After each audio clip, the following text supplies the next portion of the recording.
want to talk about is Talia. She was actually kind of weak when she was released, and although she's had some buffs, many players have still not gotten used to her true power level. People are still trying to figure her out, but she's super powerful now, and has a fantastic one-shot potential if you can land a full combo onto someone. The trick to Talia's damage is to make sure you fire your Q off from unworked ground for the full 5 hits of course, and using her E minefield followed up with the W to knock them back through it, instantly dealing the damage from it. Skilled players are even timing the W to stop an enemy from escaping the damage from Talia's Q, making sure she gets that full damage down. If you land your combo perfectly with all of your abilities and all of the parts to it, squishy targets have no chance to survive. It is kind of a similar story with most mages that have 3 or 4 damage based abilities, but the thing that makes Talia so unexpected is that she had a seriously weak release. Many players just haven't had the chance to adjust to her buffs yet, and she can definitely land some insane surprise kills. An interesting change coming soon as well is that her W is going to be changed very soon to use what is called vector casting, similar to Rumble's ultimate and Victor's E, which will also make it even easier to land and to use her W, and will probably make it a way more reliable combo overall for most players, especially those of you looking to just start playing her recently. Next up we have someone who's probably my personal favorite on the list, and that is solo lane Jarvan. And this one's pretty unexpected because most players expect Jarvan to be played like a tank, since that's how he's been most commonly played in the past, and as well he is kind of an off-meta pick too. Carry players have wised up though and discovered the insane burst potential that the Ravenous Hydra Jarvan build has. He's got a ton of options to abuse the damage too, whether it's a solo invade, roaming to other lanes, or just one-shotting people out of nowhere. The most awesome part about full AD Jarvan is that now his ultimate deals AoE damage to all enemies in an area, rather than just the one he jumps onto, so he can also deal insane damage to a group of enemies, rather than just nuking one squishy. His EQ combo, Ravenous Hydra, and his ultimate alone do crazy damage in an area of effect, and one auto attack with his passive also deals a massive chunk too, and don't forget the Thunderlord's proc as well, which is usually plenty to just kill someone outright. So next time you're playing as Jarvan, do keep an eye on his items, or he might just prove that it's not only Darius that can dunk you to death. Another unexpected one-shot champion is pretty similar to Jarvan, is actually solo lane Wukong, and it's kind of for essentially the exact same reasons. Assassin-esque versions of both Jarvan and Wukong have shown up now and again, but they're both pretty heavily off-meta picks, and the tank versions have always been a lot more popular, so players really don't expect to be blown up by them at all. Wukong has some crazy burst damage at his disposal, and his ultimate deals absolutely insane damage if you land the entire duration. Wukong has some crazy burst damage at his disposal since his AD ratios are just off the charts, and his ultimate deals some absolutely insane damage if you can land the full duration.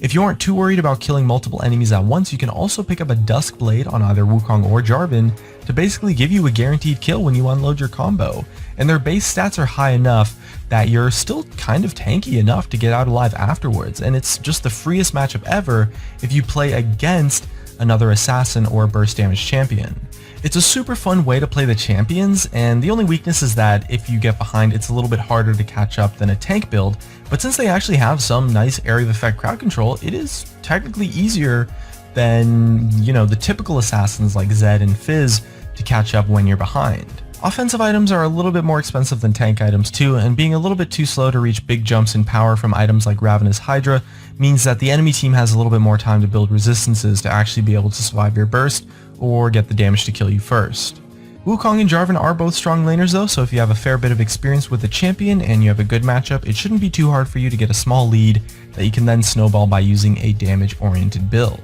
The reward is super worth the risk though, and there's pretty much nothing in the game more satisfying than just destroying that enemy backline with a Jarvan or Wukong combo. Next up we actually have Diana, which was a champion that was released with the idea of being a true AP bruiser. She has all of the tools she needs to contribute a very sustained amount of damage in a prolonged fight, since she has her W to mitigate damage, her E to stop enemies escaping, and her passive hits to deal a lot of extra damage when her other abilities are on cooldown. That being said, if you can master Diana's burst combo, you can actually take someone out of the fight in under a second, if not almost instantly. The idea is to get 2 charges of your passive ready, activate your W, and then use your Q and your R to instantly get on top of the enemy and hit them with both the damage from the Q and the R and the orbs on your W, and you can then quickly auto attack to get the passive proc and then use your ultimate instantly again since the cooldown got reset.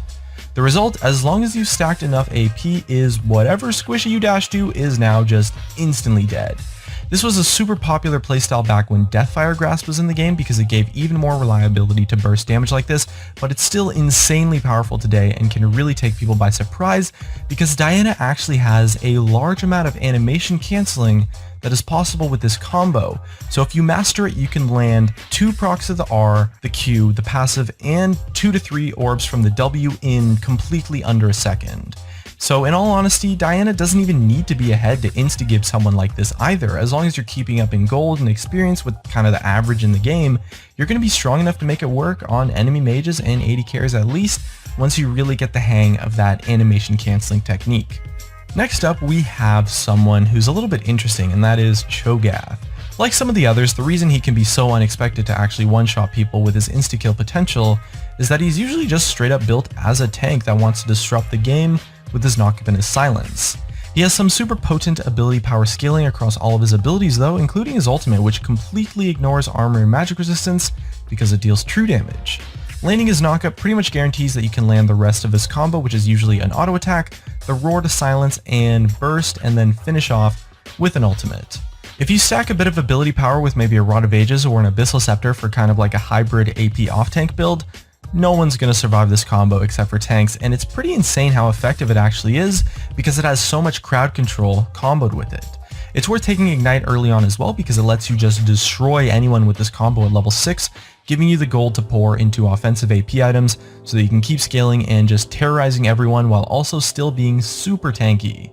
The best thing about Cho'Gath as a burst champion is that you really do just get away with building off-tank or sometimes even full-tank items like Rod of Ages and Abyssal Scepter. You still end up being super tanky because of this, and it just makes that so much more crazy. No one expects to get one-shot by someone who's 5 times tankier than they are, but with the awesome scaling that he has, just a little bit of ability power goes a long way because of that true damage into helping you take someone out of that fight.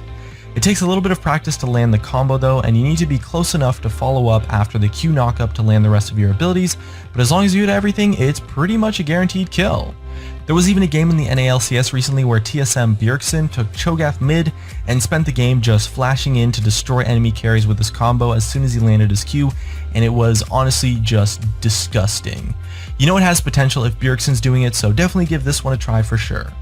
So for our next champion on the list, we're kind of cheating a little bit because this one isn't technically a champion just yet, but we talked about the Ryze rework recently, and he's actually just damn powerful. The old Ryze was really about chaining abilities together a crazy amount and dealing sustained DPS while also staying semi-tanky kind of, but the new Ryze features the ability to use a lot of different combos that have different effects. And using the correct rotation gives him honestly insane one-shot potential, and he scales so hard because of the extra damage that he gets from mana. And this is definitely going to take a lot of people by surprise once he hits live servers because his burst is way higher than it was before, so make sure you learn his different combos and abuse that power for yourself. He's also a lot more fun to play now and a lot more versatile and honestly kind of just better overall, so you can still play him for sustained damage just as well as you can aim to burst out a squishy target in seconds. If you haven't seen our video on the Ryze rework yet, I'll link it in the outro, and I really recommend you check it out because it covers some of these combos to explain how they work and how you can use his new kit effectively. And for our next one-shot champion we want to talk about, it is actually Gragas in a solo lane, and a lot of people really don't expect this one since he has essentially been reworked into being a tank and has been played as a tank ever since the rework. His kit is packed with disruption that does make him kind of ideal as a tank, but that crowd control can also be used to pretty much just guarantee his kill combo as long as you've practiced using it.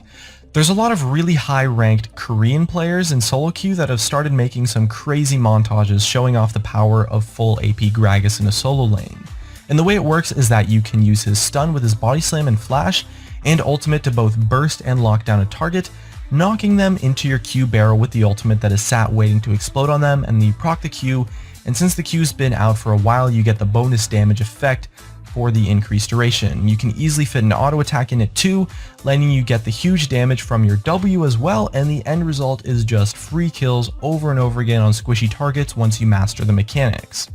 It does take a little bit of preparation though, and it might require a little bit of extra damage if necessary to make it work, as the scaling isn't entirely what it used to be, but it's totally doable, and if you get good at it, it's incredibly effective overall. You need to roll that Q casket out first to let it build up in damage for that duration, then you guzzle your brew with your W and immediately cast E, oftentimes comboed with a flash to land that stun on an enemy. To guarantee the stun, you use flash a lot and then give them a quick smack before ulting them into the direction of your Q. Trigger the Q, and then that should usually finish them off. And if you have Ignite, it's pretty much a guaranteed kill every time. The combo is fantastic to watch and it's incredibly satisfying to pull off, but really you guys gotta make sure you practice it a few times because it is actually probably the hardest combo in this entire video that we've talked about to do until you've actually gotten used to it. Off-meta builds are honestly really fun when they work, which is why I like making so many videos about them, and so is killing a target before they can do anything about it. So unexpected one-shot champions are probably one of the most fun types of